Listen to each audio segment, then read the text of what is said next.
ओम अस्मद्गुरुभ्यो नमः। हरि ओम శ్రీశైలేశిత్యాది ప్రణతోస్మి నిత్యం.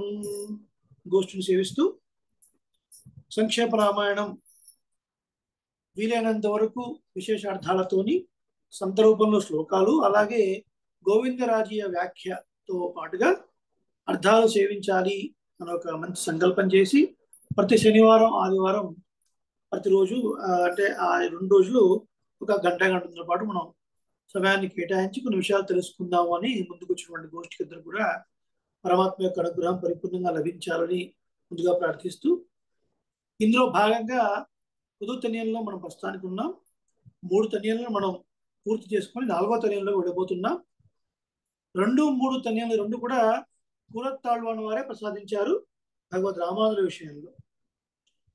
కూరత్తాళ్వాన్ యొక్క ఆత్మగుణాలు గురించి మనం మాట్లాడుకున్నాం. ఏమని చెప్పుకున్నాం అంటే, భగవంతుడి యొక్క కళ్యాణ గుణాలని వేదం ఇంకా ఎక్కగట్లేకపోయిందని, ఇంకా కడుతూనే ఉంది. పరమాత్మ యొక్క ఆనందం ఎంత ఇంకా క్యాల్కులేట్ చేస్తూనే ఉంది, కానీ ఇంతవరకు డిఫైన్ చేయలేకపోయింది. సరే, భగవంతుని యొక్క కళ్యాణ గుణాలను ఒకవేళ లెక్కగట్టినా కట్టవచ్చునేమో, కానీ భగవద్ రామానుజుల యొక్క కళ్యాణ గుణాలని మనం చెప్పలేము. మళ్ళీ కొంత ముందుకెళ్ళి ఏమన్నారు, భగవద్ రామానుజుల యొక్క పిల్లేదా పిల్లేదా భగవద్ రామాయణ కళ్యాణ గుణాలైనా కూడా చెప్పొచ్చేమో, కానీ కులత్వమైన కళ్యాణ గుణాలని చెప్పలేమండి అన్న.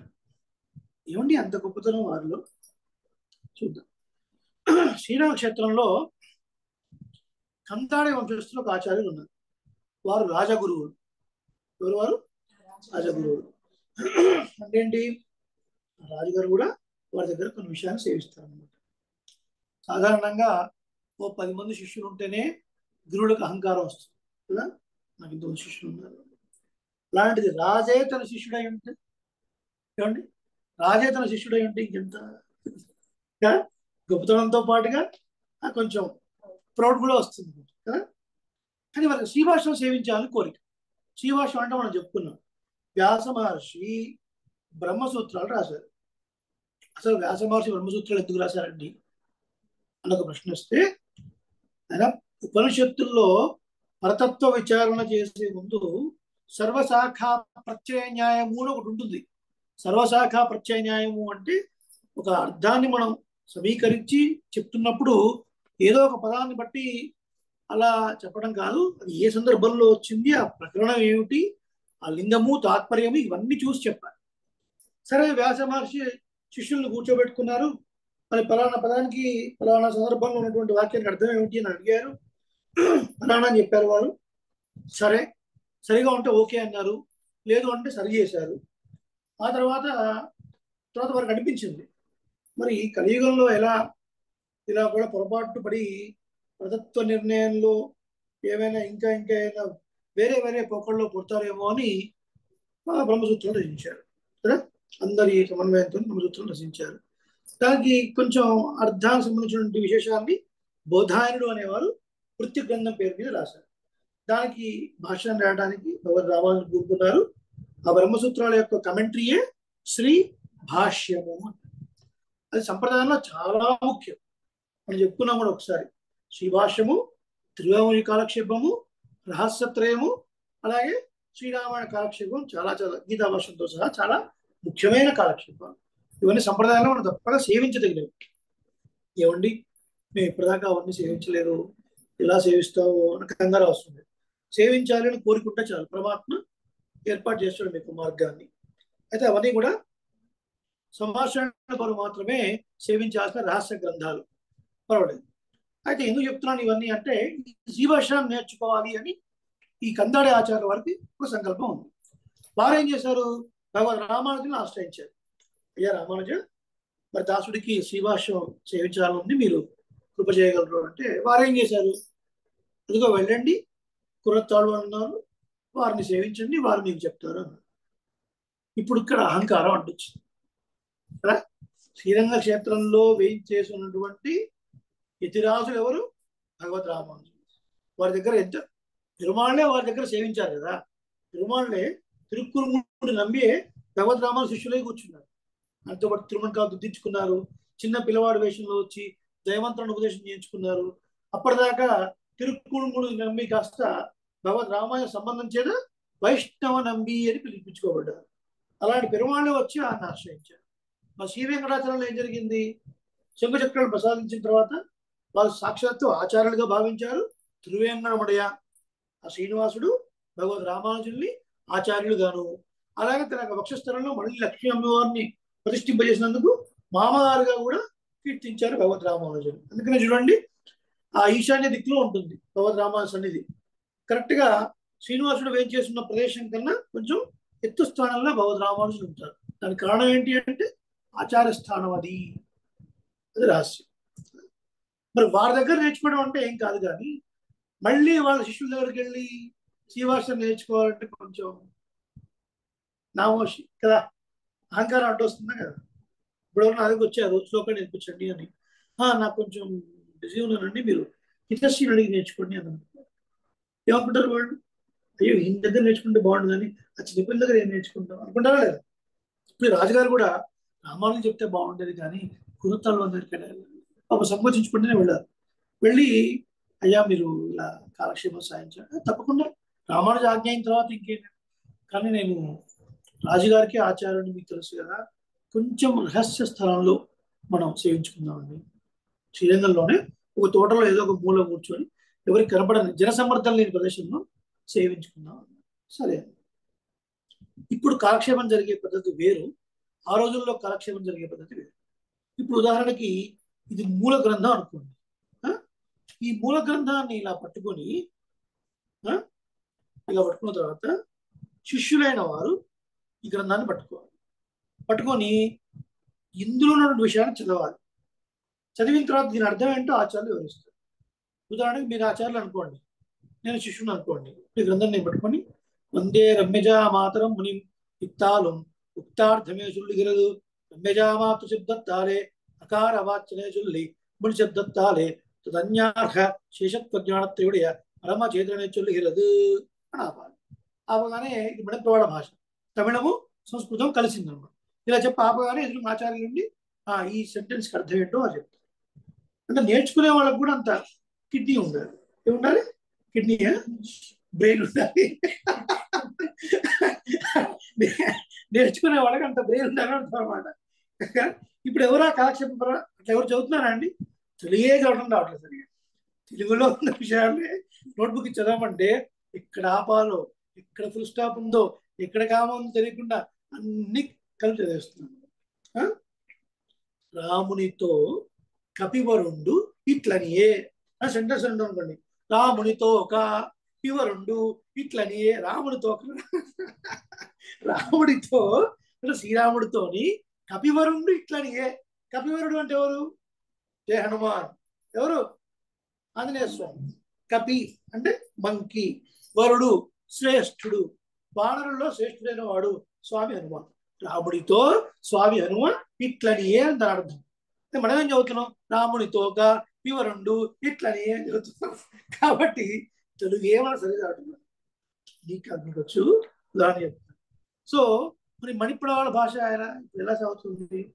మా కాలక్షేపంగా వారే, మాకు ఎవరైతే కాలక్షేపం చెప్తారో వారే మూలం కూడా వారే సేవిస్తారు, అర్థం కూడా వారే చెప్తారు. ఎందుకంటే ఇప్పుడు కలియుగంలో మనం చెప్తున్నా కదండి, మంద బుద్ధి మంద భాగ్యం. మన ఆయుష్ తక్కువ, మన బుద్ధి కూడా తక్కువ. 1000 సంవత్సరాల క్రితం అట్లా లేదు, పర్వాలేదు అప్పుడు. అయితే అప్పుడు ఏంటి? ఇప్పుడు ఇక్కడ శిష్యుడు ఎవరు? రాజుగారు. ఆచార్యులు ఎవరు? కురత్తాళ్ళు. ఈ తోటలోకి వెళ్ళారు. ఇప్పుడు ఈయన నేర్చుకోవాలనుకుంటున్నారు కదండి. మరి ఇప్పుడు శ్రీభాషలో ఉన్నటువంటి విషయాల్ని చదివి ఆపాల్సింది ఎవరు? రాజుగారు.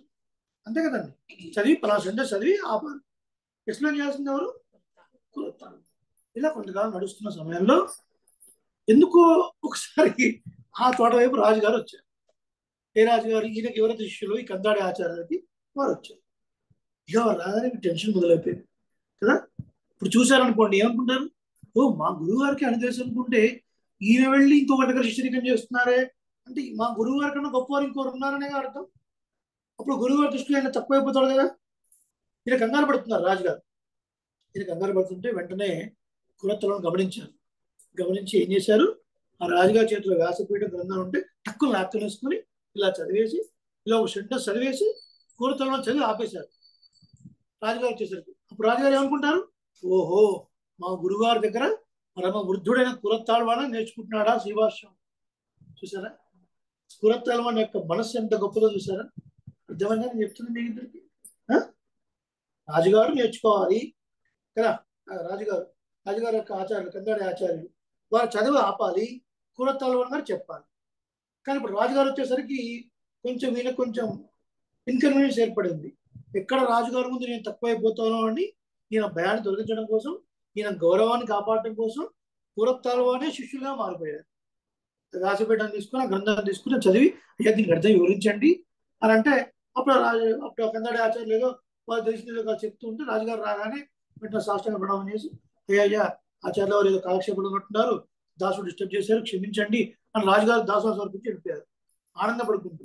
ఇంత గొప్ప వృద్ధుడికి మా గురువులు ఆచార్యులు వారు వెళ్ళిపోయారు. వెంటనే ఈ కందాడి ఆచార్యులు దాసం సమర్పించి స్వామి ఎంతటి ఉదాహృతులు మీరు, నా గౌరవం కాపాడటం కోసం మీరు శిష్యులుగా నటించారు వారి ముందు అన్నారు. ఇంతటి హుషారు కూడా ఎవరికైనా ఉంటుందా ఎవరికైనా? ఎగ్జాంపుల్ కూరతాళ్వాన్ ప్లేస్ లో మనమే ఉన్నాం అనుకోండి, ఏం చేస్తాం మనం? ఇంకా రాజుగారు వస్తుంటే గట్టి గట్టిగా మనం చెప్తూ ఉంటాం మనమే గొప్ప అని చెప్పడం కోసం. ఫర్ ఎగ్జాంపుల్ ఎమ్మెల్యేకి ఎంపీకి ఎవరో ఆచార్యులు ఉన్నారు, ఆయనకు ఏదో సందేహం వచ్చింది ఆయన నా దగ్గరికి వచ్చాడు అనుకోండి, ఆ ఎమ్మెల్యే ఎంపీ వస్తున్నప్పుడు నేను గట్టి గట్టిగా చెప్తుంటాను అనమాట వినపడడం కోసం. అంటే ఓ రవికుమార్ చాలా గొప్పవాడండి అనుకోవడానికి. అలాంటి వాడు మనం కూర్చోవడం అలాగే. రామానుజుల ఆజ్ఞ ప్రకారం వీరికి శ్రీభాష నేర్పించాలి. దానికోసం నేను ఆచార్యుడిని ఓ పెద్ద పీఠ మీద కూర్చోవాలి ఇవన్నీ అక్కర్లేదు. నేను ఆచార్యుడినో అక్కర్లేదు, నేను శిష్యుడిగా ఉన్నో అక్కర్లేదు, ఏం అవసరం లేదు. వారు నేర్పించడమే ప్రధానం. కాబట్టి వారి గౌరవాన్ని కాపాడడం కోసం మీరు ఇలా చేశారంటే కూరతాళ్వాన్ యొక్క ఆత్మ గుణాలు ఎందుకు పోవండి. ఒక ఉదాహరణ. రెండో ఉదాహరణ మనందరికీ తెలుసు, ఇంతకుముందు కూడా చాలాసార్లు చెప్పుకున్నాం. క్రిమికంఠుడి యొక్క అఘాయిత్యం వల్ల నేత్రాలు కోల్పోయారు కూరతాళ్వాన్. ఆ సమయంలో భగవద్ రామానుజుల వారు మేల్నాడులో వేయించేసి ఉన్నారు. మేల్నాడు అంటే మేల్కోట దగ్గర కెరే తొండనూరు అనే ఊరు వేయించేసి ఉన్నారు. మరి 2 సంవత్సరాలు వారికి దూరంగా ఉన్నారు. ఆ తర్వాత ఒకసారి ఎందుకో చాలా అవస్థపడి కొంచెం తేరుకున్న తర్వాత అప్పుడు కళ్ళు కనిపించడం లేదు కూరతాళ్వాన్ వారికి, కళ్ళు కనిపించడం లేదు. కాస్త ఎవరినో వెంట పెట్టుకొని రంగనాథుని సేవిద్దాం అనుకుంటూ రంగనాథ ఆలయానికి వెళ్ళారు. కళ్ళే కనపడవు కదా, సేవించేది ఏముంటుంది? కళ్ళు కనపడితే తిరుమల గారి ముందుకెళ్ళి సాష్టంగా చేసి ఇంకెళ్తాయి. కళ్ళు కనపడపోతే మాత్రం ఏంటి? రంగనాథుడి యొక్క దివ్య రూపము మనసులో ఉంది కదా. ఆ దేవాలయానికి వెళితేనే ఆ పవిత్రత వేరు, ఆ వైబ్రేషన్సే వేరు. వెళుతున్నారు. అప్పటి కృపికరుడు ఒక ఆదేశం చేశాడు. ఏమని? శ్రీరంగనాథుని ఆలయంలోకి ఎవరికి ప్రవేశం లేదు. ఎవరికి ప్రవేశం లేదంటే రామానుజ సంబంధం ఎవరికి ఉందో వాళ్ళ ప్రవేశం లేదు. క్లియర్. క్యూ నడుస్తుంది అక్కడ. మీరు వచ్చారు, మీకు రామానుజ సంబంధం ఉందా? లేదండి. ఓకే. మీకుందా? ఉంది. పక్కకి వెళ్ళిపోండి. మీకు రామానుజ సంబంధం ఉంటే రంగనాథ దర్శనం లేదు. రామానుజ శిష్యులకి దర్శనం లేదు. రాణించేవాడు కాదు, అందరు క్రూరుడు అనమాట, కఠినాత్ముడు వాడు. అందరూ వెళుతున్నారు. రాజభటుడు ఉన్నాడు. మొదటి భటుడు కూరతాళ్వాన్ని ఆపలేదు. పిల్లలు వెళుతూ ఉన్నప్పుడు ఆ రెండో భటుడు ఒక ముందు వారిని ఎవరినో ఆపారు. ఆపిన తర్వాత అడిగాడు అనమాట, రామాయణ సంబంధం మీకుందా? కూరతాళ్వాన్ మాట్లాడుతున్న లోపల ఆ ముందు భటుడు ఉండి పర్లేదు దాన్ని పోనిచ్చేసే అన్నాడు. కూరతాళ్వాన్ డౌట్ వచ్చింది, ఎందుకు ఇలా అడుగుతున్నారు అని. మా రాజుగారి ఆజ్ఞ, క్రిమికంఠుడు ఆజ్ఞ, రామానుజ సంబంధం ఉంటే దేవాలయంలోకి అర్హత లేదు. మరి ముందు భటులను ఎలా పంపించాడు? ఎందుకు పంపించావు నన్ను అంటే, ఈ కూరతాళ్వాన్ చాలా మంచివారండి, కూరతాళ్వాన్లు చాలా హృదయులు, సాత్వికులు, చీమకు కూడా అపకారం చేయనటువంటి వారు, కాబట్టి అలాంటి మంచివారు కాబట్టి నువ్వు పంపించావండి అన్నాడు. చీ చీ చీ చీ చీ. నా ఆత్మగుణాలు ఇందుకు పనికొచ్చాయి. నా ఆత్మగుణాలు రామానుజ సంబంధం వదులుకొని రంగనాథుని సేవించడానికి ఉపయోగపడ్డాయా? రామానుజ సంబంధం లేనటువంటి వారికి అర్హత లేదని మీరు అన్నారు కదా. రామానుజ సంబంధం లేనప్పుడు నాకు రంగనాథుడు అవసరం లేదు, నాకు రంగనాథుడు కూడా అక్కర్లేదండి. కాబట్టి నా ఆత్మగుణాలను చూసి మీరు లోపల పంపిస్తా అంటే నేను వెళ్ళను. నాకు రామానుజ సంబంధం మీరు ఒప్పుకుంటేనే నేను లోపలికి వెళ్తాను. నేను రామానుజ శిష్యుణ్ణి అంటే అలా అయితే లోపలికి వెళ్ళడానికి వీలు లేదన్నాడు. అలా అయితే రంగనాథ దర్శనం నాకు అక్కర్లేదు. అలా అయితే రంగనాథ దర్శనం నాకు అక్కర్లేదన్నాడు. ఇది ఆచార్యుల పైన ఉన్నటువంటి నిష్ఠ. ఎవరికి? కురత్తారు. అంత నిష్ఠ కుదుర్కోవడం చాలా కష్టం. ఆచార్యుల పైన అందరి భక్తి ప్రపత్తులు కుదుర్కోవడం చాలా చాలా కష్టం. అతని మహానుభావులు రంగనాథ దర్శనాన్నే కాదనుకున్నారు, రంగనాథులే అక్కర్లేదనుకున్నారంటే రామానుజులు అంటే ఎంత ప్రీతి. రెండు దృష్టాంతాలు. ఇక 4వ తనయంలోకి మనం వెళదాం. మొదటి తనయాన్ని నంపెరుమాళ్లే శిష్యుడి రూపంలో వచ్చి మణవాళ మాముని పరంగా అనుగ్రహించారు. రెండవది 3వ తనయాన్ని భగవద్ రామానుజుల పరంగా కురత్తాళ్వాన్లు అనుగ్రహించారు. 4వ తనయైనటువంటి మాతాపితా యువతయ అనే తనయాన్ని కరెక్ట్ యామనాచార్యుల వారు అనుగ్రహించారు. ఎవరి పరంగా?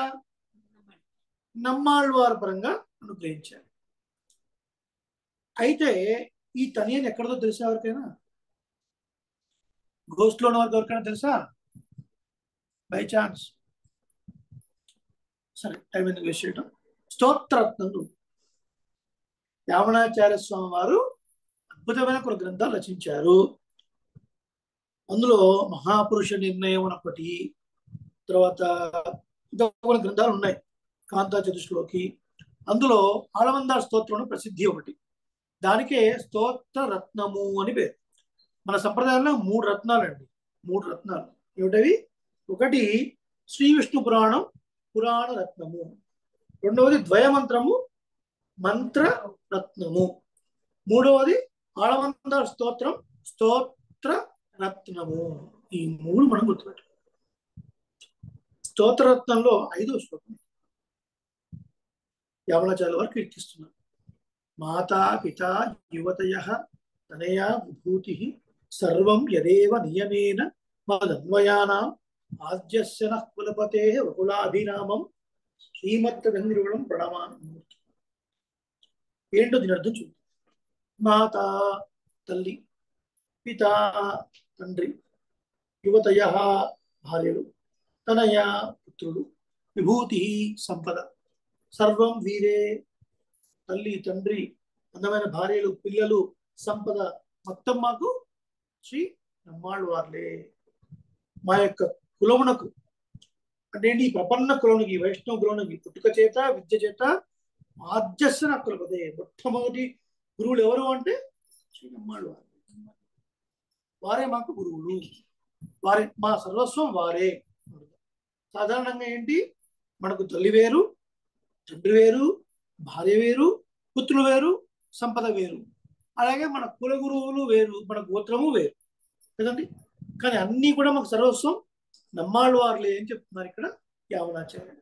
యామనాచార్యుల వారు నమ్మాళ్వార్లపై ఉన్నటువంటి ఎంత భక్తిను అక్కడ ఫోటో చూసారు. ఎన్నో ఫోటో అది? 2 కదా, 6.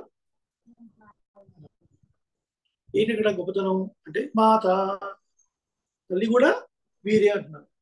ఏంటి మాత అంటే ఏంటి అర్థం? అమ్మ అంటే 9 మాసాలు మనల్ని గర్భంలో మోసి కదా, ఆ తర్వాత ప్రసవ వేదన అనుభవించి డెలివరీ టైంలో పునర్జన్మ అంటారు అనుభవించి, ఆ పుట్టిన పిల్లవాడి యొక్క మలాన్ని మూత్రాన్ని లెక్క చేయకుండా అసహించుకోకుండా చక్కగా శుభ్రపరిచి వాడిని చక్కగా తీర్చిదిద్ది, వాడు పెద్ద అయిన తర్వాత కూడా నీకేం తెలియలేమ్మా మూసుకో అని అంటాడు, చులకనగా మాట్లాడతాడు. అమ్మను కూడా ఇంకేదో తిడుతూ ఉంటాడు. అయినా సరే వాడి మీద ఉన్నటువంటి ప్రీతి చేత ప్రేమ చేత అన్నిటినీ సహించి ఉంటుంది తల్లి కదా. అంటే అలాంటి ఉపకారకురాలు తల్లి. అలాంటి ఉపకారమే మాకు నమ్మాళ్వారు చేశారు. ఇవన్నీ ఎందుకు చెప్తున్నాం? తల్లి ఎలాగైతే ఇన్నిటిని భరించి ఎప్పుడూ ప్రియాన్నే కోరుతుందో అలా ఎప్పుడూ ప్రియాన్నే కోరేవారు శ్రీ నమ్మాళ్వారు. ఎందుకంటే ఎంత ప్రీతి అంటే, ఎంతో గొప్పమైనటువంటి వేద వేదాంత అర్థాలని ద్రావిడీకరణ చేసి ద్రావిడ పాఠశాలలో సులభంగా అందరూ అర్థం చేసుకోవడానికి. ఏమంటే వేదం ఆడవాళ్ళు చదవచ్చునా? ఆడవాళ్ళు వేదం చదవచ్చునా? చదవడానికి లేదు. ఉపనయనం కానివాడు ఉపవిత్రులు కానివాడు చదవచ్చునా? చదవడం వీలేదు. కానీ నమ్మాళ్ళ వారు అనుగ్రహించినటువంటి ద్రావిడ వేదం ఏదైతే ఉందో అది అందరూ చదవచ్చునండి. ఆడవాళ్ళు కూడా చదవచ్చు, సంభాషణ ఉంటే చాలు కదా, బట్ అనుకరించవచ్చు. అలా ఆ సారాన్ని అంతటి చక్కగా మనకు అనుగ్రహించినటువంటి వారు, ప్రీతి కలిగినటువంటి వారు నమ్మాడు కదా. పిత తల్లి ఎట్లాగో తండ్రి కూడా అట్లాగే. బ్రహ్మద గరీయాన్ బ్రహ్మోపదేశం చేసి అటువంటి ఆ తండ్రి చాలా గొప్పవాడు అని మనకు శాస్త్రం చెప్తుంది. ఉపనయనం చేసినప్పుడు చెవిలో గాయత్రి మంత్రాన్ని చెప్పేది ఎవరు? తండ్రి. కాబట్టి గొప్పవాడు అని చెప్తుంది. అలాంటి తండ్రి. తల్లి ఎప్పుడు ప్రియాన్ని కోరుతుంది, తండ్రి ఏం కోరుతాడండి? హితాన్ని కోరుతాడు. అంటే అర్థం ఏంటి? అర్థం ఏంటంటే ఇప్పుడు నీకు స్వీట్ అంటే బాగా ఇష్టం, మీ అమ్మ కాదని లేదు, స్వీట్ చేసి పెడుతుంది. మీ నాన్నగారు ఏమంటారు? అస్తమానం స్వీట్ చేసి పెడితే దానికి ఏమన్నా ఇబ్బంది అవుతాయి, ఎట్లా? కాసేపు బాబు నెలకు ఒక్కసారి చేసి పెట్టి చాలు. అమ్మనేమో చేసి పెట్టాలి అంటుంది. తల్లి ఏం చేస్తుంది? ప్రియాన్ని కోరుతుంది. తండ్రి ఏం చేస్తాడు? హితాన్ని కోరుతుంది కదా. ఏదైనా అది ఇస్తుంది అమ్మ, తండ్రి కొంచెం ఆలోచించుకొని కంట్రోల్లో పెడుతుంటాడు. అలా కంట్రోల్లో పెడుతున్నప్పుడు మా నాన్నగారికి నేనంటే ఇష్టం లేదు అనుకోవద్దు. తను మన యొక్క హితాన్ని కోరుతున్నారు, వెల్ విషయాన్ని కోరుతున్నారు. అంటే తల్లి హితాన్ని కోరదా? కోరుతుంది, కానీ హితం కన్నా ప్రియం ఎక్కువ. అది అర్థం. అర్థమైందా? సో అలా తల్లి తండ్రి నమ్మాడు. యువతయ అంటే భార్య అని. ఒక వయసుకు వచ్చిన తర్వాత ఈ తల్లిదండ్రులు కూడా మర్చిపోయి ఆ భార్య అంటే ఒక మోహంలో, ఒక భోగ్యత చూసేటువంటి వాడు ఈ మానవుడు. సో అలా ఒక భోగ్యత కూడా మాకు నమ్మాడు వారులేనండి అన్నారు యావనాచార్యులు. ఏమైంది ఇప్పుడు? మాత పిత యువతయ తనయ పుత్రుడు, సంతానం కూడా మాకు వారే. అంటే వీరి ద్వారా కలిగే, ఇప్పుడు చెప్పాము ఇవన్నీ, వీళ్ళందరి ద్వారా కలిగే, తల్లి ద్వారా కలిగేటువంటి ప్రియము, తండ్రి ద్వారా కలిగే హితము, భార్యలో కలిగేటువంటి భోగ్యత్వము, సంతానం ద్వారా సుఖము కదా. పిల్లలు పుట్టినప్పుడు చిన్ని పిట్టి అనుకుని వాళ్ళతో లాలించి ఆడుకొని వాళ్ళు వీడియో తీసి ఫోటో చూసి అదేళ్ళైనా కూడా మళ్ళీ వాటిని చిన్నప్పుడు ఫోటో చూసి ఆనందిస్తావా లేదా కదా. తర్వాత ఏం చేస్తాం? కొంచెం పెద్ద అయిన తర్వాత మనకు కొంచెం జాగ్రత్తగా వీళ్ళు కాపాడతారులే అని మనం అనుకుంటామా లేదా? అంటే మనం కాపాడాలి పేరెంట్స్. కొంచెం పెద్దగా అయిపోయిన తర్వాత వీళ్ళు మాకు అన్నిటికీ అడ్డు, ఎటు వెళ్ళాలన్నా ఊరికే హాస్పిటల్ తీసుకెళ్ళాలి, అక్కడ తీసుకెళ్ళి అక్కడ అనాథాశ్రమంలో పడేద్దాం, ఓల్డ్ ఏజ్ హోమ్లో చక్కగా వాళ్ళే చూసుకుంటారు అని అనుకోకూడదు. ఎంత కష్టం వచ్చినా తల్లిదండ్రులు మనం దగ్గరుండి మనం వాళ్ళ ఆలన పాలన మనం చూసుకోవాలి. అవసరమైతే ఒక మనిషిని ఇంట్లో పెట్టినా ఇబ్బంది లేదు, కానీ వాళ్ళు అలా బయట వేరే ఓల్డ్ ఏజ్ హోమ్లో పెట్టచ్చా? పెట్టదు. కాబట్టి వీళ్ళందరి ద్వారా కలిగే ప్రయోజనాలని మాకు నమ్మాడు వారేనండి. ఎవరండి? నమ్మాడు వారులే మాకు అని చెప్తున్నారు. కనపడతారా వాళ్ళకి నమ్మాడు వారు?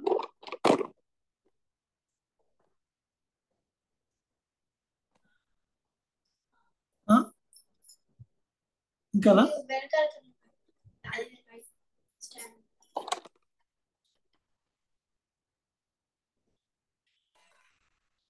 మధ్యలో ఉన్న ఫోటో నమ్మాడు వారు. అటు పైన కనపడుతున్నారు కదా, రామానుజు.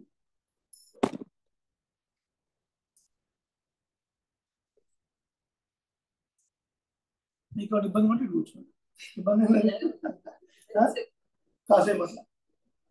కాబట్టి తల్లి తండ్రి భార్య పుత్రుడు అందరూ కూడా మాకు నమ్మాడు వారండి. ప్రియము, హితం కూర్చేవారు, సుఖానందించేవారు, భోగ్యము, ఆనందము అన్ని వారు. అంతేకాదు సంపద, మాత పిత యువతయ తనయ విభూతి. విభూతి అంటే సంపద కదా. ఆ సంపద లేకపోతే ఇంతకుముందు చెప్పినవన్నీ కూడా వ్యర్థం, అవునా కదా. సంపద లేదనుకోండి, వీటిని ఎంజాయ్ చేయగలరా? డబ్బే లేదు, ఇంకా ఏం ఎంజాయ్ చేస్తాను? ఇంకా ఏం చేయలేడు. మన సంపద కూడా మాకు నమ్మాను వారు. సర్వం అన్నారు. సర్వం అంటే అంత అంటే అంతా అంటే ఇంతకుముందు ఇప్పుడు చెప్పారు కదా, లోకమంతా కాదు. లోకమంతా సర్వం అంటే ఇంతకుముందు చెప్పనివి కూడా మాకు నమ్మాలి వాళ్ళే. ఇంతకుముందు ఏం చెప్పలేదు ఒకసారి ఆలోచించండి. తల్లిని చెప్పారు, తండ్రిని చెప్పారు, భార్యని చెప్పారు, పుత్రుడు చెప్పారు, సంపద చెప్పారు. బ్రదర్స్ ఇంతకుముందు చెప్పినవన్నీ కూడా ఇహలోక సుఖాలు, చెప్పడం ఏంటి పరలోక సుఖం కదా. అంటే మాకు ప్రాప్తి, మాకు మోక్షాన్ని గురించేవారు కూడా వారే. మీ వైకుంఠం వెళితే సేవించేది కూడా వారినే. నమ్మాడు వారిన మనం సేవిస్తాం, నమ్మాడు వారనే లాస్ట్ లో చెప్తాం. నమ్మాడు వారినే మనం సేవించేది వైకుంఠం వెళితే. సర్వం అని చెప్పడం ఏమైంది, ఇంతకుముందు చెప్పని విషయాలు ఇందులో వచ్చాయి అని అర్థం. ఏంటవి? మోక్ష ప్రాప్తికి సాధనము వారే, వైకుంఠ వెళ్ళిన తర్వాత సేవించేది వారినే రండి అని. మాతా పిత యువతయ తనయా విభూతి సర్వం యదేవ నియమేన, మాకు నియమింపబడినటువంటి వారు. మదన్వయానాం మా అందరికీ కూడా. తర్వాత ఆర్యస్య నః కులపతి, మొట్టమొదటి ఆచార్యులు వారే. మా గోత్రము అంతా వారే కదా. మా గోత్రము, మా కులానికి ప్రపన్న జన కూటస్థులు అని వారికి పేరు. నహ అంటే మా కులం అంటారు. ఆద్యస్న కులపతే వకుళాభిరామం శ్రీమద్రం ప్రణమామి మూర్ధున. పొగడ పువ్వులు అంటారు. పొగడ మాలిక అంటే పొగడ పువ్వులు, చక్కటి సువాసన భరితమైనటువంటి అంటారు. సో వాటిని ధరించినటువంటి ఆ నమ్మాళ్ళ వారి యొక్క పాదాల యందు శిరసు వంచి ప్రణమిల్లుతున్నాను. ప్రణమామి మూర్ధన. మూర్ధ్వ అంటే ఈ భాగాన్ని, నమ్మాళ్ళ వారి యొక్క శిరస్సులో పాదాల దగ్గర ఈ శిరస్సును పెట్టి నమస్కరిస్తున్నాను. ఇప్పుడు నమ్మాళ్ళ వారు ఎవరండి? భగవంతుడికి పాదస్థానీయులు కదా. మరి మనం ఎవరు సేవిస్తాం? శ్రీమన్నారాయణ చరణో శరణం కదా. సో మనం పరమాత్మను చేరుకుంటున్నాం అంటే పరమాత్మ పదాలను చేరుకుంటున్నాం. పరమాత్మ పదాలు ఎవరు మరి? అర్థమైంది? పరమాత్మ పదాలు నమ్మాళ్ళ వారు. దేవాలయంలో షడగోపం పెడతారు. షడగోపులు అంటే ఎవరు? షఠకోపులు అంటే ఎవరు? నమ్మాళ్ళ వారు అంటారు. దాని మీద ఏముంటాయి? పాదాలు ఉంటాయి. ఈ నమ్మాళ్ళ వారు పరమాత్మ యొక్క పదస్థానీయులు కాబట్టి ఆ షడగోపాన్ని మనం శిరస్సు మీద పెట్టుకోవడం వల్ల పరమాత్మ యందు ప్రీతి, భక్తి, శ్రద్ధ మనకు కలుగుతాయి అని అర్థం. అందుకనే కొన్ని చోట్ల తీర్థం మిస్ అయినా కూడా షడగోపాన్ని మాత్రం మిస్ అవ్వరు మనం పెద్దలు.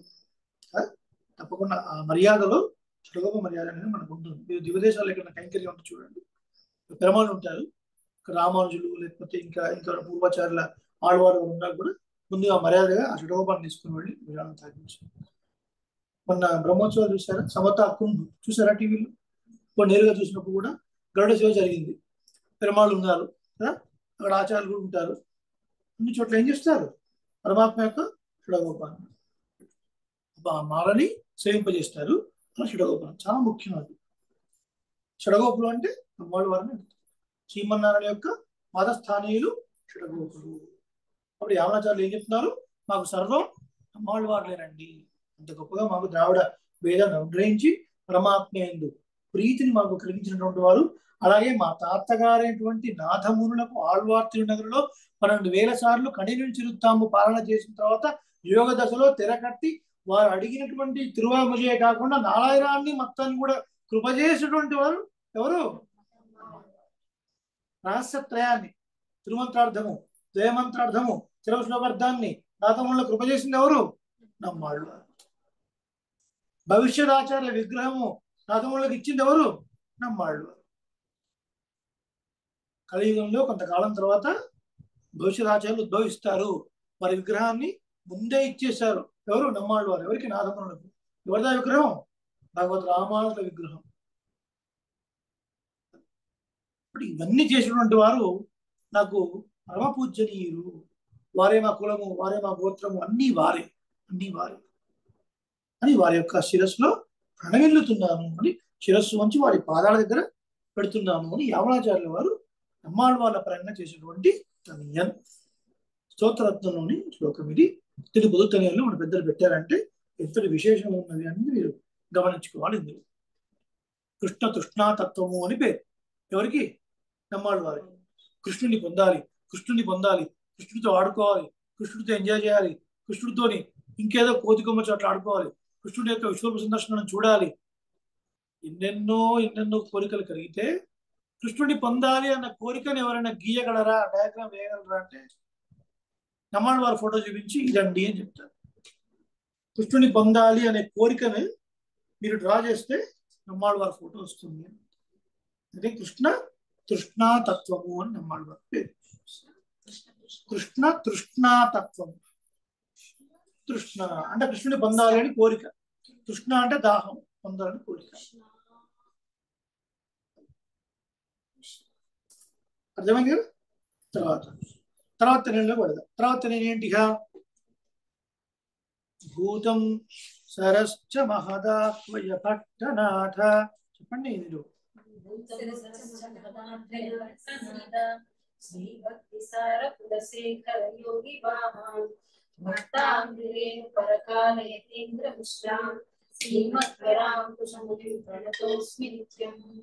ఈ తనే గురించింది ఎవరు? కరెక్ట్, పరాశర భట్టారు. పరాశర భట్టర్ వారు ఎవరు? కులత్తరం యొక్క కుమారుడు. పరాశర భట్టర్ వారు ఈ తనియన్ని ఆళ్వార్ల పరంగా అనుగ్రహించారు. ఈ తనియన్ని మనం సేవిస్తే అందరి ఆళ్వారులని అలాగే భగవద్ రామానుజుల్ని కలిపి మనం నమస్కరించినటువంటి ఫలితం మనకు కలుగుతుంది. కూరత్తాళ్వానికి ఆ స్వామివారికి ఇద్దరు కుమారులు, పరాశర భట్టర్, వ్యాస భట్టర్. పరాశర భట్టర్ వారి సంతానం లేదు. వ్యాస భట్టర్ వారి సంతతినే వారు దత్తత తీసుకున్నారు. ఆ తర్వాత పరంపరగా సాగింది. వ్యాస భట్టర్ వారి యొక్క మనవడే సుదర్శన భట్టర్. వారికి సుత ప్రకాశికాచార్యులు అని పేరు. నడాదూర్ అమ్మాళ్ళ దగ్గర శ్రీ భాష్యాన్ని సేవించినటువంటి వారు. కన్ఫ్యూజ్ అవుతారు. సరే, ఏదైనా పరాశర భట్టర్ వారు కులత్తల్వాన్ యొక్క కుమారుడు. వారు ఈతనిని అనుగ్రహించారు. ఇది ఏ సందర్భంలో అనుగ్రహించారు అని ఒక అందమైనటువంటి ఒక వృత్తాంతం ఉన్నది. దీనికి మనం సేవిద్దాం. శ్రీరంగంలో వీరసుందర బ్రహ్మరాయుడు అని ఒక రాజు పరిపాలిస్తున్నారు. ఆ కాలంలో, ఏ కాలంలో? భట్టర్ ఉన్నటువంటి కాలం, పరాశర భట్టర్ ఉన్నటువంటి కాలంలో. కొంతమంది వారిని అకలంక నాట్టాన్ అని కూడా పేరు వారికి, రాజు పేరు. వారు శ్రీరంగ క్షేత్రంలో ఉన్నటువంటి మొత్తం ప్రాకారాలను పునర్నిర్మించాలి అనుకున్నారు. కొంచెం దాని ఏమంటారు, రెనోవేషన్ అంటారు సార్. కొంచెం ప్రాబ్లం వచ్చిన వాటి మళ్ళీ ప్రాకారాన్ని పెట్టాలి. ఆ సమయంలో పిళ్ళై ఆళ్వాన్ అనే ఒక శ్రీవైష్ణవుని యొక్క తిరుమాళిగ అంటే ఇల్లు అడ్డం వచ్చింది. దాన్ని కూల్చేసి ప్రాకారం కట్టాలి అని రాజుగారు ఆజ్ఞయిస్తారు. శ్రీరంగ క్షేత్రంలో ఇల్లు కూలిపోతే ఎంత బాధ ఉంది. భూలోక వైకుంఠం, సాక్షాత్ వైకుంఠమే కదా. భూలోకంలో ఉన్న వైకుంఠమే శ్రీరంగం. ఆ శ్రీరంగంలో ఉన్న చిన్న గుడిసె కాస్త కూలబడితే ఎక్కడో మీకు బ్రెడ్ చూసారా, హైవేలు కనడానికి, ఓవరాలు కనడానికి మీ పొలాలు తీసుకుంటాం, ఎక్కడో ఊరవతలు ఇస్తామంటే ఎవరు తీసుకుంటారు? ఇప్పుడు ఎంతో ఇవాళ రేపు డబ్బులు ఎక్కువ ఇస్తే ఎక్కడైనా తీసుకుంటాం అనుకోండి, పక్కన పెట్టండి. కానీ పెరుమాళ్ళకే మంగళాశాసనం చేసేటువంటి ఒక జీవన విధానాన్ని కలిగినటువంటి శ్రీ వైష్ణవుడు ఆ ప్రాకారానికి అడ్డు వస్తుంది, ఇల్లు కూలగొడతా అంటే ఎలా ఒప్పుకుంటాడు? ఎంత బాధపడతాడు? అయ్యా కొంచెం పక్క జరిపి కట్టుకోండి అంటే వినటం లేదు. తిరుమంగాళ్ళ వారు కూడా ప్రాకారాలు నిర్మించారండి శ్రీరంగ క్షేత్రంలో. ఆ సమయంలో ఇంకొక ఆళ్వారి యొక్క ఒకప్పుడు వారు ఉండిపోయినటువంటి ఒక తిరుమాళిగా ఉండడం చూసి వారు తప్పించి దాన్ని వంకరగా కట్టారని మనకు ప్రతి చరిత్రలో తెలుస్తుంది. కానీ వీడు మాత్రం ఒప్పుకోవడం లే, కూల్చేసేయండి అని. అయితే ఆయన కూరత్తాల్వాన్ శిష్యుడు. ఎవరైనా అకలంక నాట. అప్పుడు కూరత్తాల్వాన్ లేరు, పరోపదించారు. కానీ తండ్రి పోయినా సరే తండ్రి కొడుకు కూడా గురువుతో సమానం కదా. కాబట్టి ఈ పిళ్ళై ఆళ్వాన్ అనే అతను తన బాధని పరాశర భట్టర్ వారికి చెప్పుకుందామని వెళుతారు. అదే ఇలా చేస్తున్నాడు ఈ రాజు, కాస్త ప్రాకారాన్ని పక్క జరిపి కట్టమంటే నా ఇల్లులే కూల్చేస్తూ అంటున్నాడు. మరి మీ నాన్నగారు శిష్యుడు కదండి ఆ రాజుగారు, ఒక్క మాట మీరు చెప్పుదూరు అన్నారు. సరే అని పరాశర భట్టర్ వారు ఆ రాజుగారిని పిలిపించిన ఆయన, శ్రీరంగనాథుణ్ణి కాపాడేది ప్రాకారాలు ఎత్తైన కట్టడాలు కాదు. అవి అచిత్ పదార్థాలు, జడమైన పదార్థాలు. నువ్వు కట్టే గోపురాలు ప్రాకారాల వల్ల శ్రీన రక్ష కాదు. నిత్యపది మంగళాశాసనం పండువని ఇంత శ్రీ వైష్ణవన్. ప్రతిరోజు ప్రమాణ మంగళాశాసనం చేసేవాడు శ్రీ వైష్ణవుడు. ఈ శ్రీ వైష్ణవుడు చేసే మంగళాశాసనమే పరమాత్మ రక్ష. ఇది గుర్తుపెట్టుకో నువ్వు. జడమైన పదార్థాలు రక్షకము కాదు. మనం తిరువారాధన చేస్తున్నాం అంటే తిరువారాధనకి ప్రతిఫలం ఏంటండి? మంగళాశాసనమే. లక్ష్మీ చరణాక్షాం కసాచు శ్రీవత్సవక్షసే క్షేమంకరాయ సర్వేషాం శ్రీరంగే సాయం మంగళం శ్రీకాంతాయ కళ్యాణ నిధజే నిధజేర్థిరాం శ్రీవేంకట నివాసాయ శ్రీనివాసాయ మంగళం. ఓ స్వామినికి మంగళముగాక అని ఈ వైష్ణవ స్వామి చేసే మంగళాశాసనాలే రంగనాథ రక్షణయ్య. ఆయన తిరుమల నీకు కూల్చాలనుకుంటున్నావు నువ్వు, కాస్త పక్క తప్పించి కట్టేసే ఇబ్బంది ఏం లేదు అంటాడు. కానీ రాజులన్న గర్వంతో ఆచార్య కుమారుడు కూడా ఆచార్యుడితో సమానము అన్న విషయాన్ని తెలుసుకొని గర్వించినటువంటి రాజు నేను ఇలాగే కడతానండి అంటే అప్పుడు పరాశర పట్టవారి మనసు నొచ్చుకుంటుంది. నొచ్చుకొని ఆ శ్రీరంగం నుంచి వెళ్ళిపోతారు బయటకు. ఎక్కడ వెళ్తారు? తిరుక్కోస్ట్యూర్కి వెళ్తారు. తిరుక్కోస్ట్యూర్ నంబి అని పేరు విన్నారా? ఎవరు? భగవద్ రామానుజుల యొక్క పంచ ఆచార్యులలో ఒకరు, తిరుమంత్రార్థాన్ని బోధించినటువంటి వారు. తిరుక్కోస్ట్యూర్ అనే ఊర్లో ఒక పెరుమాళ్ ఉన్నారు, సౌమ్యనారాయణ పెరుమాళ్. తిరుక్కోస్ట్యూర్ నంబి అని పేరు ఆచార్యులు. ఆ తిరుక్కోస్ట్యూర్కి వెళ్ళి కొంతకాలం ఉంటారు. ఈ ఉదంతం జరిగిన తర్వాత కొంచెం బాధపడి అక్కడ వెళ్ళి ప్రతినిత్యం రంగనాథుని సేవించుకోలేకపోతున్నాను అనే బాధతోని ప్రతిరోజు ఆ తిరుక్కోస్ట్యూర్లో మెడపైకెక్కి దక్షిణ దిక్కు తిరిగి ఆ శ్రీరంగాన్ని తలుచుకుంటూ నమస్కారం చేస్తూ ఏదో స్తోత్రాలు రచిస్తూ ఉన్నారు, ఆడుతూ ఉన్నారు. ఎవరు? పరాశర భట్టర్ వారు. ఎక్కడ, ఏ ఊర్లో ఉన్నారు ఇప్పుడు? తిరుక్కోస్ట్యూర్లో ఉన్నారు. ఎందుకున్నారు? రాజుగారు తన మాట వినలేదు, ఆ శ్రీ వైష్ణవుడికి కాస్త అపకారం జరిగింది, ఒక శ్రీ వైష్ణవుడికి సహాయం చేయలేకపోయాను నేను అని మనసులో కాస్త బాధ చెంది తిరుక్కోస్ట్యూర్. ఆచార్యులు బాధపడుతున్నప్పుడు శిష్యులు ఎంజాయ్ చేయొచ్చు అండి, చేస్తారా? వారు కూడా చాలా బాధతో ఉంటారు. పరాశర భట్టర్ వారి శిష్యుడు నంజీయర్. వారు ఏమో ఆచార్యులు చాలా మనస్తాపం చెందారు, కొంచెం ఊరట కలిగిద్దాం వారికి అని శ్రీరంగం నుంచి బయలుదేరి వారు తిరుక్కోస్ట్యూర్ పడతారు. వెళ్ళి అడియన్ అని దాసోహం సమర్పించి, అయ్యా కొంచెం మీ మనసు ఉల్లాసంగా ఉండడం కోసం కాస్త ఆ జరిగిన ఉదంతాన్ని మీరు మర్చిపోయి ఆండాళ్ళ పరంగా ఆళ్వార్ల పరంగా ఒక 2 శ్లోకాలు అనుగ్రహించండి అంటారు. ఆండాళ్ళ పరంగా ఆళ్వార్ల పరంగా 2 శ్లోకాలు అనుగ్రహించండి స్వామి అని నంజయ్య గారు ప్రార్థిస్తారు. అప్పుడు చెప్పినటువంటి 2 అత్యద్భుతమైన తయ్యలు పరాశర భట్టర్ వారు ఇచ్చినటువంటి. మనం మర్చిపోని పరాశర ముగ్గురు ఉన్నారు.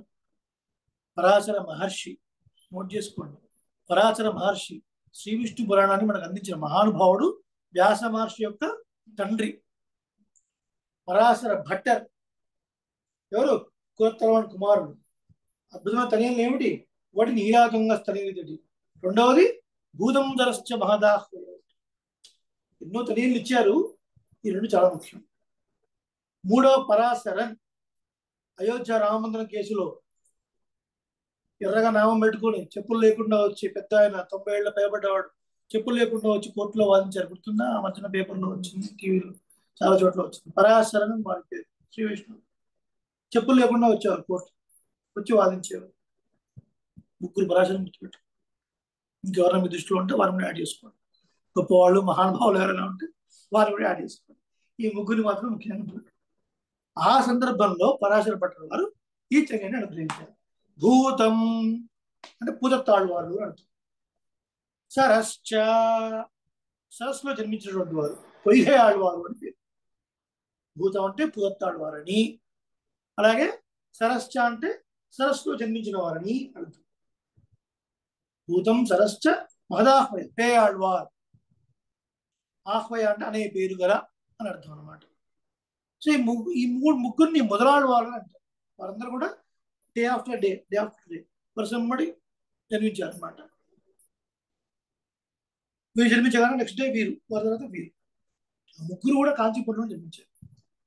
గుర్తుందా, మనం ఒకసారి వెళ్ళాము. ఆ సరస్సు అంతా కూడా సరిగ్గా మెయింటైన్ చేసి లేదు. ఆ సరస్సులోనే ఆ ముగ్గురు ఆళ్వారు అవతరిస్తున్నారు. ఒక పుష్పను అవతరించారు, ఒకటి బంగారు కమలంలో అవతరించారు, మైలాపూర్ అది మా మల్లాపురం కాంచీపురంలో ముగ్గురు అవతరించారు. భూతం సరశ్చ మాదాహ్వయ. భూతం అంటే ఎవరు? భూదత్తాళ్వారు. సరశ్చ అంటే సరస్సు నిర్మించినటువంటి వారు పొయ్గై. పొయ్గై అంటే సరస్సు అని అర్థం తమిళ్లో. పొయ్గై ఆళ్వార్. మహదాహ్వయ పేయాళ్వార్. భూతం సరశ్చ మహదాహ్వయ భట్టనాథ. భట్టనాథులు అంటే ఎవరు? మీకు తెలుసు. భట్టనాథులు అంటే ఎవరు? భట్టనాథులు అంటే ఎవరు? భట్టనాథులు అంటే పరాశర భట్టరా? విష్ణుచిత్తుల వారు. భట్టనాథులు అంటే విష్ణుచిత్తుల వారు. పెరియాళ్వారు అంటే చెప్పండి, క్రమం చెప్పండి. భూతం అంటే ఎవరు? అంటే ఎవరు? సరశ్చ అంటే పెరియాళ్వారు.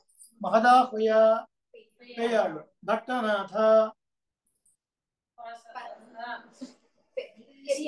పెరియాళ్వారు విష్ణుచిత్తుల వారు. భూతం సరశ్చ మహదాహ్వయ భట్టనాథ శ్రీ భక్తిసార. శ్రీ భక్తిసారులు అంటే ఎవరు? తిరుమలసై ఆళ్వార్. భక్తిసారులు అంటే తిరుమలసై ఆళ్వార్. శ్రీ భక్తిసార కులశేఖర యోగి వాహాన్. కులశేఖర కులశేఖర ఆళ్వార్. ఏమండి? కులశేఖర అంటే కులశేఖర ఆళ్వార్. తర్వాత ఏంటి? కులశేఖర్ తర్వాత ఏంటి? యోగి వాహన్ అంటే ఎవరండి? యోగి వాహన్ అంటే కాదు, కాదు. రోజు బాగా డీటెయిల్ గా చెప్తున్నాం వారి గురించి. సరే చెప్తాను. కాదు, నేను చెప్తాను. లోకసారంగ ముని అని ఉత్తర భారతదేశంలో ఉన్నటువంటి పరమ వైదిక శ్రీ వైష్ణవుడు. ఏం పేరు వారి పేరు? లోకసారంగ ముని.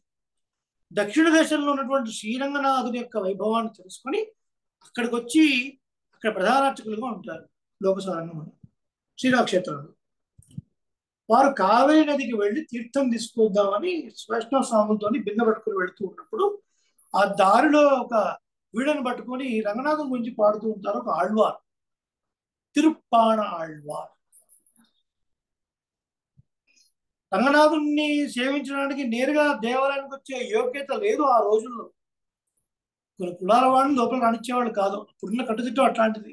ఇప్పుడు దాని గురించి మనం చర్చ చేసి అదేంటండి ఇదేంటంటే అవసరం లేదు మనకి. ఆ రోజుల్లో ఉన్న కట్టుబాట్లు అవి. వాళ్ళు రాముడు దేవాలయ ప్రవేశం లేదు. పంచముఖులకు చెందినటువంటి వాడు. రంగనాథుడు అంటే మహాప్రీతి. అక్కడెక్కడో దూరంగా గోపురం ఉంటే మరి కావేరి నది తీరంలో కూడా తీరాలు ఉండేవి. ఏదో చాకి రేవు అంటారు, బ్రాహ్మణ రేవు అంటారు, ఇంకేదో రేవు అంటారు. అంటే బట్టలు తుక్కునే వాళ్ళు వచ్చి ఒక రేవులో ఉండాలి. బ్రాహ్మణులు స్నానం చేయడానికి ఒక రేవు. ఆ రంగనాథుడు తీర్థ కంకరం చేయడం కోసం ఒక రేవు. అది అక్కడికి వచ్చి వేరే వాళ్ళు వచ్చి స్నానం చేయడాలు చికాగా అంటే ఉండదు. కేవలం వీళ్ళు మాత్రమే రావాలి. ఎప్పుడు ఈయన వేరే క్లాస్ లో ఉండేవాడు. ఎందుకు ఆ రోజున ఆ ప్రదేశంలో నిలబడి రంగనాథుని కీర్తిస్తూ కళ్ళు మూసుకొని మైమరిచిపోయి కీర్తిస్తూ ఉన్నారు ఈ తిరుప్పాణ ఆళ్వార్. లోకసారంగమున వచ్చారు. ఆ కొడమంటే బిందె పట్టుకొని వచ్చారు స్వాములతోని. జరుగు జరుగు అన్నారు, వినిపించుకోవటం లేదు. తమ్మెత్తులో ఉన్నాడు. ఒక రాయి తీసుకుని ఇసిరేసాడు. ఇక్కడ తగిలింది. తగలగానే వెంటనే దెబ్బతో రక్తం కారుతుంది. చూశాడు, ఎదురుగా స్వాములు ఉన్నారు. చంపలేసుకున్నాడు. క్షమించండి క్షమించండి దాసోహం సభ్యులు పక్కన వెళ్ళిపోయాడు. వీళ్ళు వచ్చారు, బిందెను ముంచుకున్నారు. చక్కగా వెళ్ళిపోగానే ఆటోమేటిక్గా రంగనాథుడు తలుపు మూసేసుకున్నారు. రంగనాథుడి యొక్క దేవాలయ తలుపులు మూసేసుకున్నారు. కైంకర్యం చేయాలి ఇప్పుడు పెరుమాళకి. తలుపులు మూసేసుకున్నాయి. ఏం అర్థం కావటం లేదు. వెంటనే రంగనాథుడు అర్చకుడిని ఆవేశించి పరమ భాగవతోత్తమైనటువంటి నా యొక్క భక్తుడిని మీరు అపహాస్యం చేశారు, అపచారపడ్డారు. కాబట్టి ఈరోజు కైంకర్యం అక్కర్లేదంట. అయ్యా స్వామి క్షమించండి, సర్వారాధన క్షమస్వ అని ప్రార్థన చేసి మా తప్పుడు మన్నించండి. ఏం చేయమంటారు చెప్పండి స్వామి, ఆజ్ఞ ఇవ్వండి అంటే, ఓ లోకసారంగముని, నువ్వు వెళ్ళి ఆ పంచముఖులు వస్తున్న నా శిష్యుణ్ణి, నా భక్తుణ్ణి నీ భుజాల మీద ఎక్కించుకొని తీసుకున్నా. అవశ్యం స్వామి, క్షమస్వ క్షమస్వ అని చంపలేసుకొని వెళ్ళి ఆ తిరుప్పాణ వారిని గుడిసెలకు వెళుతుంది. ఆల్రెడీ పాపం రాయతో కొట్టారు, రక్తం కాలిపోతుంది, బాధపడుతున్నాడు. వీళ్ళు వస్తున్నారని చూసి ఇంకే అపచారం చేస్తారని పాపం వెళ్ళి అయ్యా క్షమించడం తప్పు, ఇంక మీరు ఏ శిక్ష వేస్తే దాన్ని స్వీకరిస్తున్నాడు స్వామి, నా తప్పేం భయపడుతూ వణిగిపోతుంటాడు, తిరుపణాల్లో వణిగిపోతూ ఉంటాడు. ఏ ఆయన నువ్వు భయపడద్దు, రంగనాథుడు నిన్ను తీసుకుని రమ్మన్నాడయ్యా, రంగనాథుడు నిన్ను దేవాలయం తీసుకుని రమ్మన్నాడు. రంగనాథుడు నన్ను రమ్మన్నాడా? నేను ఎలా వస్తానండి, దేవాలయ ప్రవేశం లేదు కదా, నా భుజాల మీద ఎక్కిరా. అసలు ఆ రోజుల్లో వాళ్ళకి దేవాలయ అర్హత లేదంటే బ్రాహ్మణులు ముట్టుకునే అర్హత ఉంటుందా అండి? ఆ రోజుల్లో పక్కన పెట్టండి, ఈ రోజుల్లో ప్రధాన అర్చకులు ఉంటారు తిరుమల సేవల్లో, వెళ్ళి ముట్టుకోవడం మనం సాధిస్తాం, ముట్టుకుంటాం మనం. మడిలో ఉన్న స్వాములు కూడా కొంచెం ప్రధాన అర్చకులు కొంచెం దూరంగానే ఉంటారు. వాళ్ళు వచ్చి టచ్ చేస్తే వేరే విషయం, కానీ పరిచారకం చేసే వాళ్ళు కూడా చాలా జాగ్రత్తగా ప్రధాన అర్చకులు ఇచ్చేటువంటి ఒక విధి, ఒక గౌరవం అట్లాంటివి. బ్రాహ్మణులు ముట్టుకోవడానికి, ఆ వైష్ణవులు ముట్టుకోవడానికి ఇంకో వైష్ణవుడే సాధించాడు. అలాంటిది ఈయన ఇప్పుడు ఈయన ముట్టుకోవడం కాకుండా భుజాల మీద ఎక్కమన్నాడు. నాకేం మాట్లాడొద్దు మీరు, ఇది రంగనాథుడి ఆజ్ఞ అని చెప్తారు. తిరుపతిలో ఏం మాట్లాడకుండా లోకసారంగా ఉన్న భుజాల మీద ఎక్కుతాడు. అక్కడి నుంచి మోసుకొని వస్తాడు. కావేరి తీరు నుంచి రంగనాథునటువంటి స్థలాల వరకు ఒక్కొక్క సప్త ప్రాకార మధ్య సరసిజ ముకుళోద్భాసమానే విమానే ఒక్కొక్క ప్రాకారాన్ని దాటుతూ ఉంటూ ఆ రంగనాథుని సేవిస్తున్న సమయంలో తిరుప్పణాళ్ళు చాలా పరవశించిపోయి పాదాది కేశ పర్యంతం, పాదాల నుంచి కేశం వరకు అమరనాది పిరాన్ అనే అద్భుతమైన ప్రబంధాన్ని రచించి ఆ లోకసారంగముని ఎత్తుకొని తీసుకొని వచ్చిన తర్వాత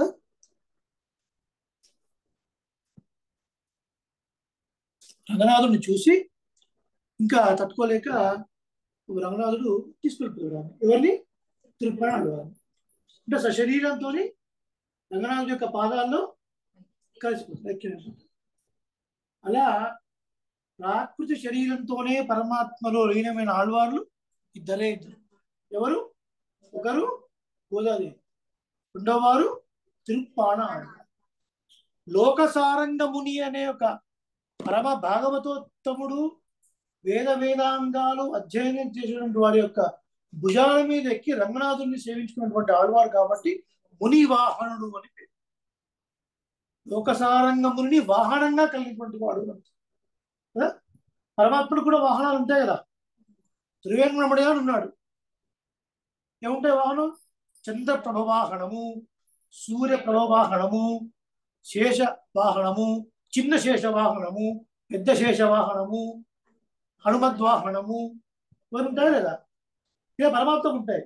కానీ ఆళ్వార్లకు లోకసారంగ ముని అనేటువంటి వాడు వాహనం లాగా అంటే ఎక్కించుకొని వచ్చాడు కాబట్టి ముని వాహనుడు అంటే ఎవరండి? తిరుప్పానాళ్వారు అంటారు కదా. భూతం పులతాళ్వారు, సరశ్చ పొయ్యాళ్వారు, మహదా పొయ్యాళ్వారు అనేవారు, భట్టనాథ విష్ణు చిత్రవారు, తర్వాత శ్రీ భక్తిసార తిరుమలశాళ్వారు, కులశేఖర ఆళ్వారు, యోగి వాహాన్ ఎవరు? తిరుప్పానాళ్వారు. Very good. తిరుప్పాణ. తర్వాత శ్లోకం ఏంటి?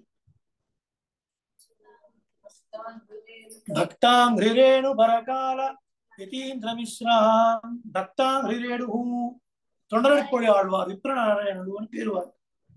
వారు ఏమన్నారు? తొండరంటే భక్తులు అని అర్థం, అడి అంటే పాదములు అని అర్థం. భక్తుల యొక్క పాద ధూళిని నేను, అలాంటి పేరు పెట్టుకున్నారండి ఆళ్వార్లు. ఎవరైనా పెట్టుకుంటారా అలాంటి పేరు? ఇప్పుడు భక్తుల చెప్పులు నేను, ఎవరైనా పెట్టుకున్నారా? పెట్టుకోలేదు. ధూళి, భక్తుల యొక్క పాద ధూళి నేను అని ఆ పేరు పెట్టారు.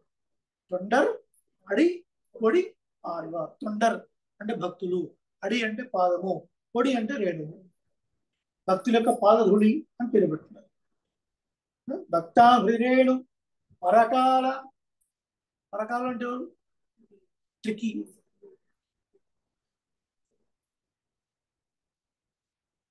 తిరుమంగాడు.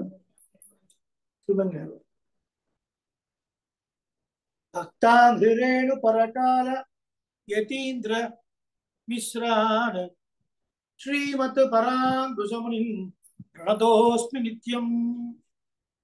తిరుమంగాడు వారిని పరకాలురు అని అన్నారు. ఒకసారి ఇంట్లోనే అనుకోండి, బహుశా మీరు కూడా వచ్చారు గోష్ఠికి. పరులకు ఇతరులకు కాలుడు అంటే యముడు లాంటి వాడు. భగవద్భక్తి లేని విద్వేషులకు యముడు లాంటి వాడు తిరుమంగై ఆళ్వారు. అంటే పరకాలు అని పేరు వాడు. పరకాల యతీంద్ర మిశ్ర, యతీంద్ర మిశ్రుడు. యతీంద్రుడు అంటే ఎవరు? భగవద్ రామానుజుడు అర్థం. మిశ్రాన్ అన్న పదానికి మన పెద్దలు ఏమి వ్యాఖ్యానం చేశారంటే గౌరవవాచకంగా అని చెప్పారు. అక్కడ మరి మిశ్రుడు అన్న దానికి మరి మధురకి ఆడవాళ్ళని కూడా మనం చెప్పే ఒక పద్ధతి కూడా ఉన్నది. ముఖ్యంగా ఏంటంటే పరాశర భట్ల వారు ఇక్కడ 10 మంది ఆళ్వార్లని అలాగే రామానుజుని కీర్తించారు. మీరు రాసుకున్నారు కదా, ఎంతమంది వచ్చారు ఇప్పుడు మీరు? భక్తాంధ్రులు అంటే మీరు ఏం రాసుకున్నారు? మీరు తొండడిప్పుడు ఆళ్వారు రాసుకున్నారు. పరకాలం అంటే ఎవరు రాసుకున్నారు? తిరుమంగేళ వారు రాసుకున్నారు. యతీంద్ర మిశ్రాన్ భగవద్ రామానుజు. తర్వాత శ్రీమత్ పరాంకుశముని. పరాంకుశముని అంటే ఎవరు? నమ్మాడు వారు. పరాంకుశులు అంటే ఎవరు? నమ్మాడు వారు. పరులకు అంకుశం లాంటి వారు. ఏనుగు మదించిన ఏనుగు మాడి మాట వినాలంటే వాడి చేతిలో అంకుశం ఉంటుంది. దాన్ని పెట్టి పొడుస్తే ఒక్కసారి గుచ్చుకొని ఆ వాడు చెప్పిన మాటలు వింటుంది. కాబట్టి భగవంతుని గుణాలు లేవండి, భగవంతుడు నిర్గుణుడండి, భగవంతుడు ముద్దలాంటి వాడండి అని చెప్పే దిక్కుమాల తత్వాలు చెప్పేటువంటి మదగజాలు లాంటి వాళ్ళకి అంకుశం లాంటి వారు శ్రీ నమ్మాళ్ళు వాళ్ళు కదా. తిరువామయ భాషలో మొట్టమొదటి భాషలోనే ఉయర్ననం ఉడయవన్ యవనవన్ అని చెప్పినప్పుడు కురతలవాడు ఆశ్చర్యపోయారు. ఆహా, మొట్టమొదటి భాషలోనే ఉయర్ననం అనంత కళ్యాణ గుణాత్మకమైనటువంటి పరమాత్మ తనకు సాటి లేని ప్రభావవంతుడు కీర్తిశాలి చెప్పగానే గుణాలు లేవు అని కొంతమంది అద్వైత సాంప్రదాయాలు ఇంకా కొన్ని దిక్కుమాల సాంప్రదాయాలు చెప్తుంటారు. పరమాత్మ గుణాలు లేవని. గుణాలు లేవా అండి పరమాత్మకి? అనంత కళ్యాణ గుణాత్మకుడైనటువంటి వాడిని గుణాలు లేవని కొంతమంది వాదిస్తూ ఉంటారు. అలాంటి వాళ్ళే గొంతు పట్టునట్టు అయింది అని కురతాళ్ళు సంతోషించారు. మొట్టమొదటి భాషలోనే అలా కుదృష్టిగలని పేరు వారి. కుదృష్టిగలు అంటే పరమాత్మకి దివ్యమంగళ విగ్రహం ఉన్నప్పటికీ కూడా పరమాత్మకంటూ ఒక ఆకారం లేదండి, పరమాత్మ గుణాలు లేవండి, పొట్టి జ్ఞానమే అండి, జ్ఞానమే మొత్తగా ఉందండి అని చెప్పే కొన్ని సంప్రదాయాలు ఉన్నాయి. అట్లా మనకు అక్కర్లేదు అనుకోండి, ఏ సాంప్రదాయం పక్కన పెట్టండి, అలా చెప్పేవాళ్ళు ఉన్నారు. సో అలాంటి వాళ్ళు ఇక్కడ పట్టినట్టుగా అయింది అని మొట్టమొదటి భాషలోనే ఉయర్నలం ఉదయవన్ యవనవన్ అని మొట్టమొదటి తిరువామయ భాషలో చెప్పారు. కాబట్టి వేద భాష్యులైన వాళ్ళకి అలాగే పరమాత్మ గురించినటువంటి కుదృష్టి పరమైన వ్యాఖ్యానాలు చేసినటువంటి మదించిన ఏనుగులనే వాళ్ళకి అంకుశం లాంటివి ఈ నమ్మాళ్ళు అనుగ్రహించిన ప్రబంధాలు. నమ్మాళ్ళు వాళ్ళ గురించి ప్రబంధాలు అంకుశం లాంటివి అన్నమాట.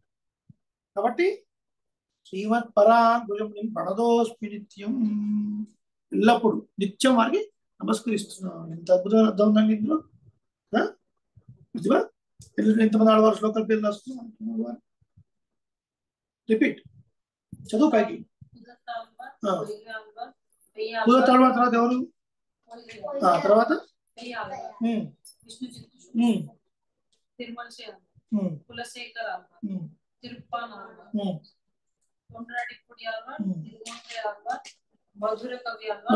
పక్కన పెడతాం కాసేపు. భగవద్ రామానుజులు, నమ్మాళ్వారు. సో ఇందులో మనకు ఇద్దరు పేర్లు వినిపించడం లేదు. మధురకవి ఆళ్వార్లు, ఆండాళ్ళు. ఎలా సమన్వయం చేయొచ్చు అంటే శ్రీ భక్తి సార, మళ్ళీ మొదటి నుంచి వస్తే భూతం సరశ్చ మహదాహ్వయ భట్టనాథ శ్రీ భక్తిసార భట్టనాథ శ్రీ భక్తిసార పట్టనాథులు విష్ణు చిత్తులు శ్రీ ఆండాళ్. అర్థమైంది? అలా మనం ఆండాళ్ళని సమన్వయం చేసుకోవచ్చు. లేదు శ్రీ భక్తిసారులు అనేది భక్తిసారులకి ఒక గౌరవవాచకం అని అనుకున్నప్పుడు పెరియాళవ అని చెప్పినప్పుడు వాళ్ళ కూతురు ఆండాళ్ళని కూడా చెప్పినట్టే అయిందండి అనుకోవచ్చు. కనుక శ్రీ అన్న పదం ఆండాళ్ళని తెలియజేస్తుంది. మిశ్రాన్ అని చెప్పడం వల్ల మధురకి వాళ్ళవారు చెప్పినట్టు అయింది. లేదు అంటే నమ్మడవారు అని చెప్తే మధురకి వాళ్ళవారిని చెప్పినట్టే అండి. సో ఇలా 12 మంది ఆళ్వార్లు అలాగే భగవత్ రామానుజుడు ఎల్లప్పుడూ వీళ్ళందరూ పరమాన్ని కలిగి ఉండి పరమ భక్తిని కలిగి ఉండి నమస్కరిస్తున్నాను. ఎంత అద్భుతమైన తనేనండి. అసలు ఊహకు కూడా అంతుందా? ఇలాంటి ఒక చిన్ని శ్లోకంలో ఇంతమంది ఆళ్వార్లని వారి యొక్క ప్రభావాన్ని ముని వాహనం అని చెప్పడానికి ఎంత చెప్పుకున్నాం మనం. ఇప్పుడు భక్తిసార్ యోగి వాహన్, యోగి వాహన్ అనే పదాన్ని మనం వివరించుకునేటప్పుడు లోకసారంగం ఎవరో మనకు తెలియదు. కానీ ఇప్పుడు దాన్ని వివరించుకునేటప్పుడు లోకసారంగం అంటే మనకు తెలిసింది, తిరుప్పాడు అంత గొప్పవాడు తెలిసింది కదా.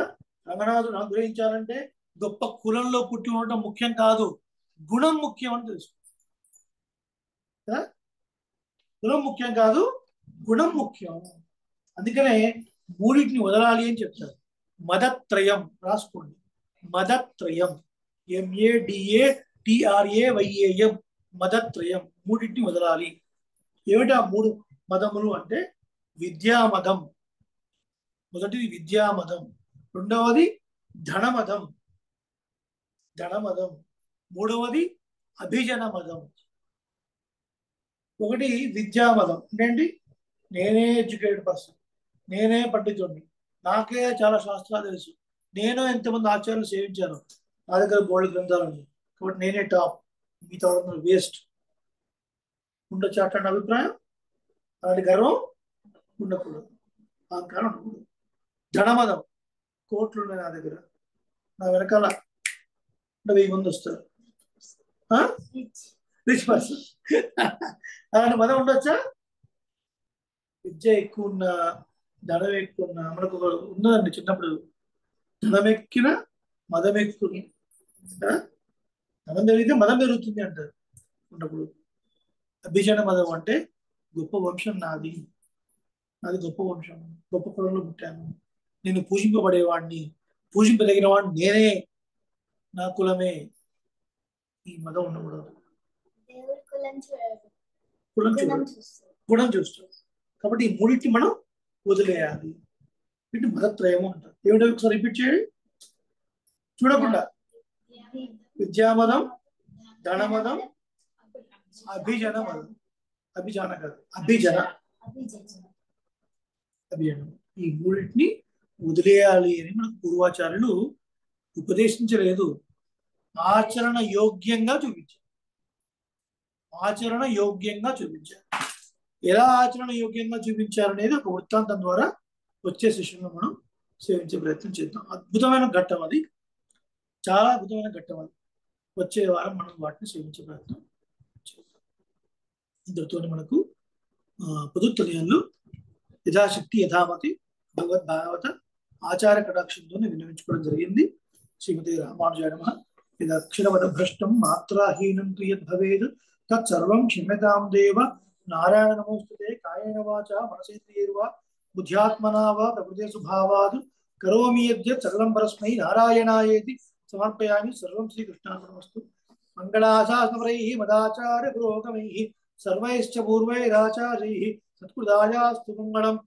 శ్రీమతే రమ్యజామాతృ మునీంద్రాయ మహాత్మనే శ్రీరంగవాసినే భూయాద్ నిత్యశ్రీః నిత్యమంగళం. సమస్త పరివారాయ సర్వదివ్యమంగళ విగ్రహాయ శ్రీమతే నారాయణాయ నమః. స్వస్తి.